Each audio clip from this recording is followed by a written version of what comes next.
जय श्री कृष्णा मित्रों। आज का जो हमारा शीर्षक है वो है दाम्पत्य अथवा विवाह विच्छेद की स्थिति। मैं ये शीर्षक क्यों लेकर के आया हूँ? मैं इसलिए ये शीर्षक लेकर के आया हूँ ताकि अगर आपके आसपास भी आप ऐसी कोई स्थिति देख रहे हैं, वैसे जनजीवन में ये व्याप्त एक सामान्य सी ये क्षमा चाहता हूँ, परेशानी है। आप देख लेंगे अपने आसपास लोगों को कि दाम्पत्य जीवन में उनके कलह चल रहा है, और कलह नहीं भी चल रहा है तो थोड़ा सा मतभेद है, मन मुटाव है, आप इस चीज़ को आभास कर सकते हैं। अब मैं तो क्या, मेरे पास तो जन्म कुंडली आती है तो लोग मुझसे बताते हैं कि हमारी ऐसी स्थिति है, जन्म दाम्पत्य की ऐसी है, तो वो उससे मुझे पता चलता है। लेकिन सामान्य जन जीवन में भी आप इस समस्या को देख सकते हैं। ठीक है मित्रों, तो अब जैसा कि मैं आज जो बताने जा रहा हूं कि ऐसी कौन सी ग्रह स्थितियां होती है जन्म कुंडली में जिसके आधार पर दाम्पत्य जीवन में परेशानी रहती है। ठीक है, आप भी अपनी जन्म कुंडली अथवा अपनी नहीं, किसी की भी जन्म कुंडली में अगर आपको देखने को मौका मिले तो आप देखिए किन किन ग्रह स्थितियों के हिसाब से ऐसी परेशानी देखने को आती है, मैं आपको वो बताता हूँ। ठीक है मित्रों, सबसे पहले तो मैं आपको एक बात बता दूं, ये जन्म कुंडली में ये लग्न है, ये आप सब जानते हैं। तो आप अपनी जन्म कुंडली अगर देख रहे हैं, अपनी मतलब जो भी जिस भी व्यक्ति की जन्म कुंडली देख रहा है जिसके दाम्पत्य जीवन में परेशानी है, तो जो जन्म कुंडली बता रहा है, चाहे वह पुरुष हो चाहे स्त्री हो, तो वो स्वयं ये है। ठीक है, लग्न है, और जो उसका पति अथवा उसकी जो पत्नी है वो है सप्तम भाव। ये आपको पहले पता होना चाहिए। ठीक है मित्रों, अब आप देखिए कि जो व्यक्ति कह रहा है, देखो दाम्पत्य जो है, विवाह जो है, हमारे सनातन धर्म के अंदर विवाह को एक बंधन माना गया है। ऐसा बंधन माना गया है जो जन्म जन्मांतर तक रहता है। केवल इसी जन्म में नहीं, जन्म जन्मांतर तक रहने वाला जो बंधन है, इसे विवाह का रूप दिया गया है। हालांकि हम भारत में रहने वाले सभी मनुष्य आजकल पाश्चात्य संस्कृति को हम अपनाने लग गए हैं, पाश्चात्य संस्कृति को हम फॉलो करने लग गए हैं। तो उस वजह से ये तलाक वगैरह, ये विवाह छोड़ना फिर वापस शादी करना, ये सब हमको देखने को मिलता है। अन्यथा हमारे सनातन धर्म में ऐसी कोई परंपरा नहीं है। एक बार जब व्यक्ति की डोली उठती है, अर्थात जब स्त्री की डोली उठती है, तो फिर उस घर से उसकी अर्थी ही उठती है।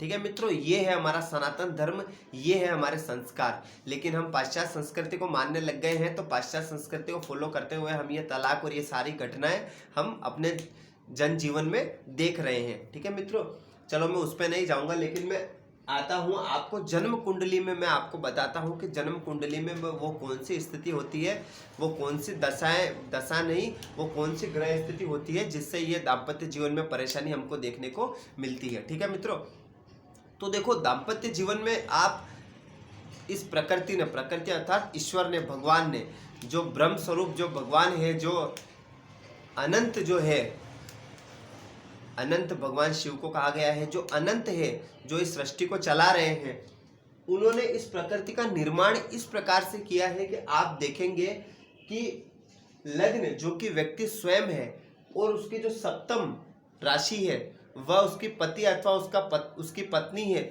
इन दोनों में आप अंतर देखोगे। प्रकृति हमेशा, ईश्वर हमेशा दो विपरीत लोगों को मिलाती है और उससे ही संतान की उत्पत्ति होती है, और दो विपरीत लोगों का मिलान कराती है। यही मिलान, इसी को विवाह कहा गया है। तो दो विपरीत स्वभाव के जब व्यक्ति मिलते हैं विवाह के अंदर, तो एक का स्वभाव अलग होगा और दूसरे का स्वभाव स्वतः ही अलग होगा। ठीक है, यह आप मान के चलिए 100% आपको ऐसा ही देखने को मिलेगा। कभी भी आपको पति और पत्नी का स्वभाव एक जैसा देखने को नहीं मिलेगा। अगर एक जैसा देखने को मिल जाए तो फिर तो दाम्पत्य में कलह की स्थिति कहाँ रह जाएगी। ठीक है, लेकिन फिर भी ऐसा नहीं है, मैं आपको बताता हूँ, सुनिए। उदाहरण के लिए मैं आपको बता रहा हूँ, वैसे मैं काल पुरुष की कुंडली भी लेकर आ सकता था, मेष लग्न वाली, लेकिन ठीक है, मैं मिथुन लग्न की कुंडली लेके आया हूँ। क्यों लेके आया हूँ आपको बताता हूँ। देखो मिथुन लग्न का अर्थ ये हुआ कि यहाँ पर कौन सी राशि बन रही है, मिथुन राशि। यानी अगर कोई पुरुष आकर कहता है कि मेरा दाम्पत्य जीवन में बहुत खटपट चल रही, मैं भयंकर परेशान हूँ, मेरी पत्नी से मैं परेशान हो गया हूँ, मैं घर जाना नहीं चाहता हूँ, ये है वो है, सब जो भी है, तो आप उनकी जब जन्म कुंडली उठा के देखेंगे तो आप पाएंगे कि पति का जो स्वभाव है वो मिथुन लग्न से प्रभावित है, यानी मिथुन राशि से प्रभावित, यानी बुध से उसका, पति का, उसका व्यक्ति का स्वयं का स्वभाव है। अब बुध से प्रभावित का क्या अर्थ हुआ? बुध यानी उसका स्वभाव है राजकुमारों की तरह, क्षणे रुष्टा क्षणे दुष्टा, यानी क्षण में नाराज हो जाना, क्षण में क्रोधित हो जाना, क्षण में ही वापस बोल जाना, और फिर ऐसे ही चलता रहता है। कोई भी बात को वो लंबे समय तक लेकर नहीं रहता है, और राजकुमारों वाला स्वभाव, कभी बहुत अधिक हंसी करने लग जाएगा, कभी बहुत जल्दी अधिक नाराज हो जाएगा, कभी बहुत अधिक बोलने लग जाएगा, कभी बहुत अधिक शांत रह जाएगा। ऐसा स्वभाव देखा गया है किसका? मिथुन राशि वालों का। ठीक है मित्रों, अब आप देखिए व्यक्ति का स्वभाव ऐसा है, ठीक है, राजकुमारों वाला, और जो उसके विपरीत है पत्नी, वहां पर राशि कौन सी आ रही है? धनु राशि। ठीक है, तो धनु राशि होने के कारण उसकी पत्नी का स्वभाव बिल्कुल अलग होगा, पति से बिल्कुल अलग होगा। कैसा स्वभाव होगा? धनु राशि के व्यक्ति क्या होते हैं? अपने ध्यान, अपने लक्ष्य को केंद्रित करने वाले, सत्यवक्ता, मुफट, मुंह पर बोलने वाले। मिथुन लगने वालों की एक खासियत बताता हूं मैं। मिथुन लगने वालों की एक खासियत होती है कि ऐसा व्यक्ति जब झूठ भी बोलते हैं तो इतनी सफाई से बोलते हैं कि अगला आदमी उसको 100% सत्य मान लेता है। लेकिन धनु लगने वालों की या धनु राशि वालों की ऐसा स्वभाव उनका नहीं होता है। तो वो धनु लगने वाले क्या है कि बिल्कुल मुफट होते हैं, सत्य बोलने वाले होते हैं, मुंह पर बोलने वाले होते हैं, कड़वा बोलने वाले होते हैं, जो है वो सत्य बिल्कुल बोलने वाले, थोड़े घमंडी स्वभाव के होते हैं। हालांकि घमंडी स्वभाव का मतलब थोड़ा सा अहंकार, धनु गुरु से प्रभावित राशि, इसलिए थोड़ा सा अहंकार होता है इनके अंदर। और तो अब आप देखिए, एक तरफ जो पति है वो है चंचल है, थोड़ा बोलने वाला, अधिक बोलने वाला है, थोड़ा हंसी मजाक करने वाला है, और पत्नी है जो धीर गंभीर है, बिल्कुल एकदम सत्य बोलने वाले, मुफट प्रवक्त। तो दोनों में कितना अंतर आपको देखने को मिल रहा है। यही हर किसी की जन्म कुंडली के साथ होता है, हर किसी व्यक्ति के साथ ऐसा ही होता है। आप कोई भी उठा के देख लीजिए, मेष लग्न अधिक क्रोधित होगा। अगर मेष लग्न की कोई जाति का अथवा कोई स्त्री अगर अपनी जन्म कुंडली दिखा रही है तो मेष लग्न की वो है, तो वो बहुत ही क्रोधित स्वभाव की है स्वयं। और उसका पति जो है 7 नंबर यानी तुला राशि, यानी सामंजस्य बिठाने वाला है, हर बात को समझने वाला है, हर बात को धीर गंभीर होकर सामंजस्य बिठाने वाला है। तो वो क्रोधित स्वभाव की और वो सामंजस्य बिठाने वाला, तो कहीं ना कहीं पत्नी ज़्यादा चिड़चिड़ा स्वभाव की है और पति उस चीज़ को बर्दाश्त करने वाला है। या कहीं मान लो पति की कुंडली मेष किया जाए तो पति बहुत ज़्यादा क्रोधित स्वभाव का और पत्नी हर चीज़ को संभाल कर चलने वाली है। तो ये विपरीत स्वभाव ही आपको हर किसी व्यक्ति के अंदर देखने को मिलेंगे। हर किसी व्यक्ति के अंदर, किसी की भी कुंडली उठा के देख लो, जो उसका लग्न होगा बिल्कुल उसके विपरीत ही सप्तम भाव की राशि होगी। पहला तो ये पॉइंट आप समझिए, ज्योतिष के दृष्टिकोण से बता रहा हूँ। दूसरा, अगर कोई व्यक्ति दाम्पत्य से पीड़ित है तो क्या देखा जाता है? उसका सप्तम भाव देखा जाता है। सप्तम भाव जो है, सप्तम भाव ज्योतिषी की किसी की भी नजर अगर कोई कहता है कि मैं दाम्पत्य जीवन से परेशान हूं तो सप्तम भाव को देखा जाता है। ठीक है, तो सप्तम भाव पर पहली नजर जाती है, पहली दृष्टि जाती है। सप्तम भाव यदि पाप पद्धति में हो, यानी इधर भी पापग्रह इधर भी पापग्रह, तो सप्तम भाव पीड़ित कहा जाएगा। सप्तम भाव में कोई पापग्रह बैठा हो, पापग्रह कौन सा? सर्वाधिक पापग्रह शनि, सर्वाधिक पापग्रह राहु, राहु के बाद शनि, शनि के बाद मंगल और मंगल के बाद सूर्य, और केतु भी पापग्रह की तुलना में आता है। वैसे केतु सर्वाधिक शुभ ग्रह होता है, लेकिन राहु के सामने होने से उसकी गणना पापग्रह में की जाती है। तो इन ग्रह की अगर मान लीजिए चाहे तो वो यहाँ पर विराजमान है, चाहे इनकी कहीं से भी इनकी दृष्टि पड़ रही हो, चाहे लग्न में बैठकर हो, चाहे कहीं से भी उनकी दृष्टि पड़ रही हो, तो भी ये दाम्पत्य जीवन विच्छेद करने का कार्य करते हैं। ठीक है मित्रों, अगर सप्तम भाव का स्वामी यदि षष्टम में बैठ जाए या द्वादश में जाकर बैठ जाए तो दाम्पत्य जीवन विच्छेद की स्थिति आएगी। सप्तम का स्वामी यदि अष्टम में जाकर के बैठ जाए तो कहीं पति या पत्नी, अगर पति की है तो पत्नी और पत्नी की है तो पति रुग्ण अवस्था में रहते हैं, बीमार, बहुत अधिक बीमार रहते हैं, बहुत अधिक बीमार की स्थिति देखी जाती है बीमारी की। अगर सप्तम भाव का स्वामी दसम में जाकर के बैठ जाए तो ऐसा जो भी व्यक्ति होगा उसके सप्तम का स्वामी अगर दसम बैठ गया तो वो व्यक्ति है तो उसकी पत्नी काम में बहुत व्यस्त रहने वाली, और पत्नी है तो पति बहुत काम में व्यस्त रहने वाला, इतना काम में व्यस्त रहने वाला कि आप ये मान के चलिए कि उनके बीच में जो दाम्पत्य जीवन है वो अपने दाम्पत्य जीवन को भी नहीं देख पाते हैं और बस अपने काम में व्यस्त रहते हैं, दाम्पत्य जीवन पे भी ध्यान नहीं लगा पाते हैं, तो वो भी दाम्पत्य जीवन कहीं ना कहीं दुखद ही कहा जाएगा। ठीक है मित्रों, तो अब ऐसे बहुत से लोग हैं, मैं ऐसे बहुत से लोगों को जानता हूँ और ऐसे बहुत से लोगों की मैंने जन्म कुंडलियाँ देखी है जो कहते हैं कि हाँ दाम्पत्य जीवन हमारा थोड़ा सा सही नहीं है, परेशान है, लेकिन वो अपना दाम्पत्य जीवन चला रहे हैं, सभ्यता का, हमारी संस्कृति और सभ्यता का पालन करते हुए जिस तरह से करके निकाल रहे हैं समय। तो क्या है कि अगर मान लीजिए कोई आपसे आकर ये कहे, मान लीजिए आप भी ज्योतिषी बनना चाह रहे हैं और कोई आपसे आकर के कहे कि नहीं नहीं, उस मान लीजिए उसका दाम्पत्य पाप मध्यत्व में है और सप्तम का स्वामी द्वादश में जाकर के बैठ गया है, और मान लीजिए कि मान लीजिए देखो कहीं ना कहीं से अगर गुरु की दृष्टि पड़ जाए तो दाम्पत्य जीवन विच्छेद होने से बच भी जाएगा, आप ये मान के चलिए। ठीक है मित्रों, अभी मैं बचाव नहीं बता रहा हूँ, बस केवल कैसे होता है ये बता रहा हूँ।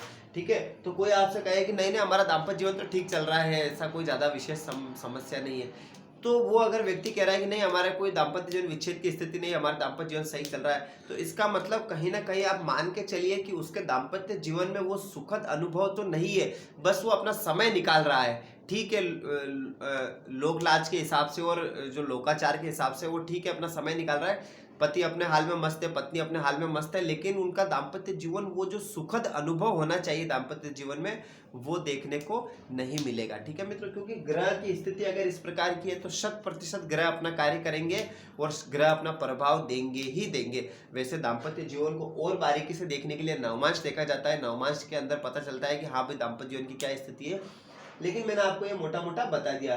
ठीक है, मान लीजिए अब एक चीज और मैं बता दूं, सप्तम भाव और सप्तम भावपति केवल इन्हीं से नहीं देखा जाता है। देखो स्त्री की अगर कुंडली है तो उसके लिए गुरु को देखा जाता है, गुरु पति का कारक होता है, और पुरुष की कुंडली है तो शुक्र पत्नी का कारक होता है।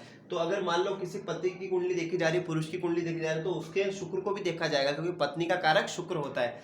और मान लीजिए कि अगर मान लीजिए कि किसी की पति की कुंडली देखी जा रही है तो उसकी पत्नी के लिए गुरु को भी देखा जाएगा, क्योंकि गुरु क्षमा चाहता हूँ, अगर मान लीजिए कोई स्त्री की कुंडली देखी जा रही है और उसकी स्त्री की कुंडली देखी जा रही है, तो स्त्री के अंदर जो उसका सप्तम भाव है वो उसके पति का कारक है, और पति के कारक के लिए गुरु को भी देखा जाएगा। बाकी मैं बता दूं दोनों के दाम्पत्य जीवन का जो दाम्पत्य का जो कारक है, विवाह का जो कारक है वो शुक्र होता है दोनों के लिए, चाहे पति हो चाहे पत्नी हो। तो दाम्पत्य कारक, दाम्पत्य जीवन कैसा निकल रहा है, मधुर निकल रहा है नहीं निकल रहा है, उसके लिए शुक्र को देखा जाता है। और भावपति भाव कारक, यही सिद्धांत है ज्योतिष का, आपको मालूम ही है। ठीक है मित्रों, चाहे कोई सा भी भाव हो चाहे कोई सा भी प्रश्न हो। ठीक है मित्रों, तो ये मैंने आपको बता दिया है कि इन सब स्थितियों के आधार पर ही दाम्पत्य जीवन का पता लगाया जाता है। ठीक है मित्रों, अब मैं एक बात आपको बता दूं, अगर आप सोच रहे होंगे कि अगर ये इतनी परेशानी है तो कोई उपाय भी बता दीजिए। देखो उपाय मैं बताऊं इससे पहले मैं एक आपसे प्रश्न पूछना चाहता हूं और उसका उत्तर देना चाहता हूं बाद में। पहला प्रश्न ये पूछना चाहता हूं कि आपके दाम्पत्य जीवन में अगर इतनी परेशानी चल रही है तो कभी आपने सोचा है कि आपके दाम्पत्य जीवन में इतनी परेशानी क्यों चल रही है, इसका क्या कारण है?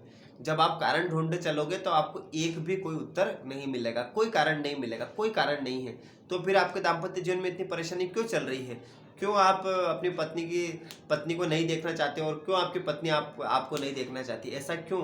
ऐसा इसीलिए होता है क्योंकि आपका जो स्वभाव है वो अलग है, पत्नी का स्वभाव अलग है। आप अपने स्वभाव पर कार्य करिए, आप अपने स्वभाव में थोड़ा बदलाव लाइए, अपने आप में थोड़ा सा बदलाव लाइए, फिर देखिए दाम्पत्य जीवन में 50% 50% तो आपको वैसे ही आपको सफलता मिल जाएगी। और बाकी जो सप्तम भाव के भावपति है, भाव कारक है, यानी शुक्र है, कोई स्त्री है तो गुरु है, और औरत है, मान ली कोई स्त्री की कुंडली है तो शुक्र गुरु है, और कोई पुरुष की कुंडली है तो फिर शुक्र है।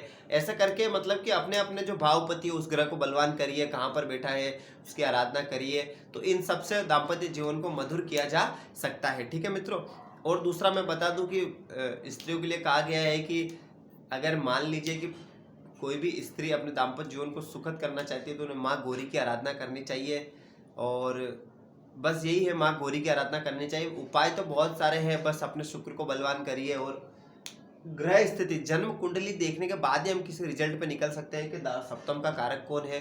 सप्तम का कारक तो शुक्र होता है, लेकिन सप्तम का स्वामी कौन है, सप्तम का स्वामी कहाँ पर बैठा, उसके बाद ही हम किसी सटीक उपाय पर पहुंच सकते हैं जन्म कुंडली देखने के बाद। वीडियो को देखते रहिए, देखते रहने के लिए बहुत बहुत धन्यवाद। कोई सजेशन देना चाहते हैं तो कमेंट आपके लिए है, कोई प्रश्न पूछना चाहते हैं तो कमेंट आपके लिए है। वीडियो को देखते रहिए, देखते रहने के लिए बहुत बहुत धन्यवाद। जय श्री कृष्णा।